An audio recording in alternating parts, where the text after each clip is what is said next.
L'AES ou l'Afrique, la Russie n'a pas besoin de nos ressources pour survivre. Elle a des ressources naturelles estimées à 75 000 milliards de dollars. La Russie a le potentiel de dominer l'industrie minière mondiale.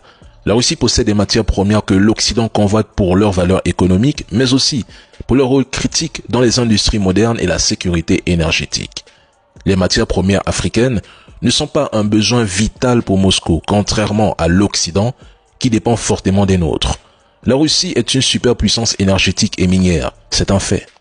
Ses terres sibériennes et arctiques regorgent de ressources encore inexploitées et son complexe militaro-industriel est largement autosuffisant. En gros, la Russie peut se débrouiller sans l'Afrique pour ses besoins fondamentaux. Et c'est ce qu'elle fait depuis des décennies, bien avant et bien après les pseudo-indépendances africaines. Elle ne nous a jamais pillés ni volés, et ce n'est certainement pas aujourd'hui en 2025 qu'elle commencerait. L'Occident, en revanche, est dans une position précaire. L'Europe dépend de l'Afrique pour des ressources critiques. Sans ces approvisionnements, les industries européennes s'effondreraient. Dans le cas de l'AES, les États-Unis, bien que moins dépendants, convoitent ces ressources pour contrer la Chine qui a verrouillé une bonne partie des chaînes d'approvisionnement africaines. Donc, dire que la Russie n'a pas besoin de l'Afrique pour survivre ne signifie pas qu'elle n'y a aucun intérêt.